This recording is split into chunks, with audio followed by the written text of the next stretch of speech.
5, 4, 3, 2, 1, 0.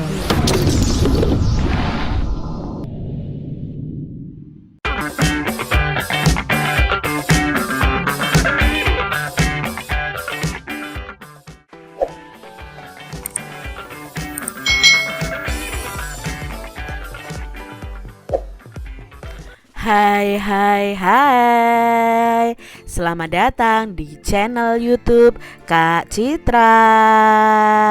Apa kabar adik-adik semuanya?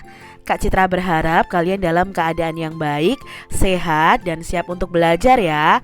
Hari ini kita akan belajar bersama-sama untuk mata pelajaran tematik kelas 4. Kita belajar di tema 9, Kayanya Negeriku, subtema 3, Pelestarian Kekayaan Sumber Daya Alam di Indonesia, pembelajaran yang ke-6. Mari adik-adik yang hebat, kita belajar dengan penuh semangat ya. Adik-adik perhatikan gambar berikut ini. Kita telah mengetahui bahwa ikut menjaga lingkungan alam dan sumber daya alam itu termasuk salah satu kewajiban sebagai warga negara. Banyak contoh perilaku yang dapat ditemukan kaitannya dengan usaha-usaha yang dapat dilakukan dalam menjaga lingkungan alam dan sumber daya alam di sekitar kita. Salah satunya itu dengan mendaur ulang sampah, limbah, atau barang-barang bekas tidak terpakai. Jika kewajiban ini kita laksanakan, tentunya lingkungan alam sekitar kita akan tetap terjaga dan tetap asri adik-adik dan lestari. Nah, kita pun dapat menghasilkan produk yang berdaya guna. Namun, sebaliknya, apa yang akan terjadi jika kewajibanmu menjaga lingkungan tidak kamu laksanakan adik-adik?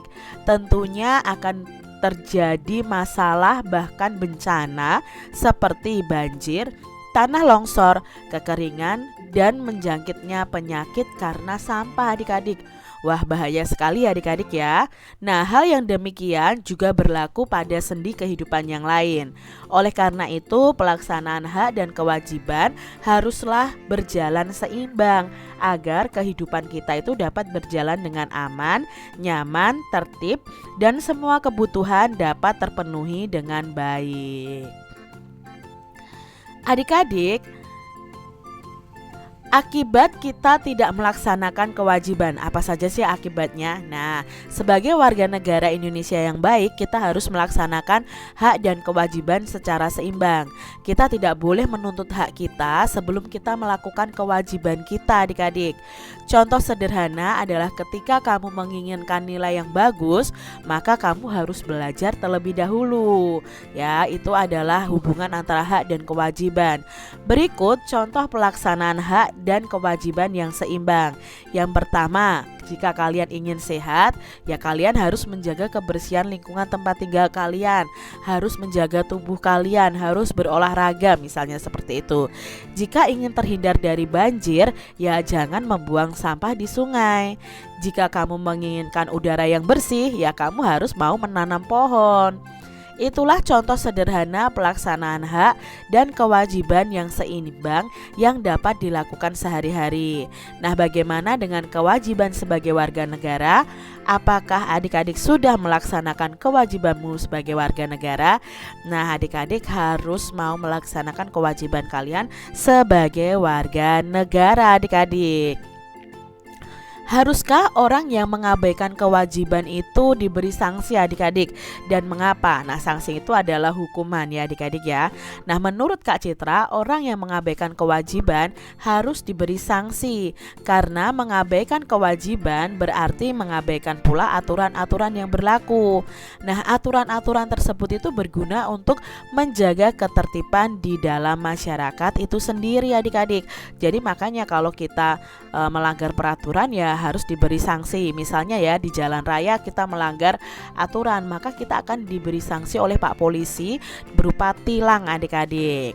Nah, sekarang adik-adik Sebutkan nih contoh sanksi bagi orang yang tidak melaksanakan kewajiban. Kalian bisa buat tabel seperti berikut ini. Misalnya kewajiban yang dilanggar adalah melanggar aturan lalu lintas tadi.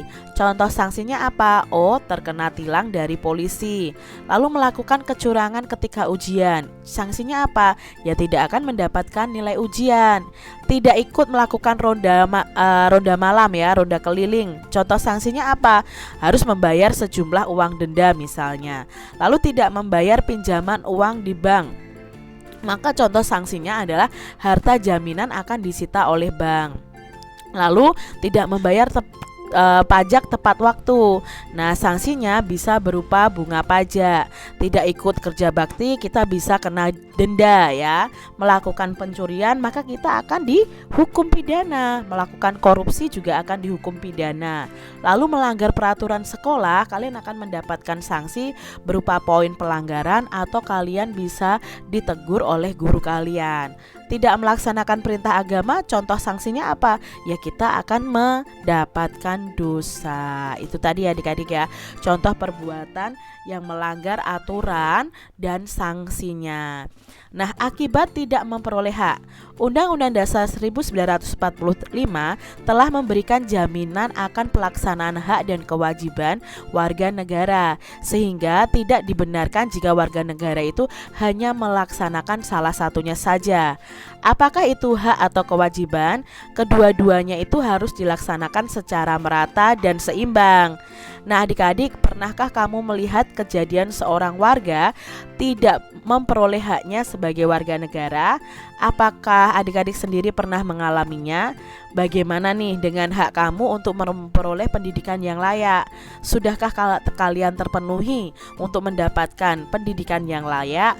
Nah, adik-adik coba bayangkan jika orang tuamu itu melarang dan membatasimu untuk bersekolah dan memperoleh pendidikan. Sementara kamu ingin sekali meraih cita-citamu, ingin seperti teman-temanmu yang lain menuntut ilmu setinggi-tingginya. Bagaimana perasaanmu? Apa yang akan kamu lakukan adik-adik? Nah, dalam masalah ini jelas bahwa hak kamu sebagai warga negara itu telah dilanggar. Oleh karena itu, kamu akan merasa sedih, kecewa, dan marah. Tindakan terbaik yang dapat kamu lakukan adalah dengan menanyakan langsung kepada orang tuamu dan meminta orang tuamu ini untuk memenuhi hak kalian dalam pendidikan.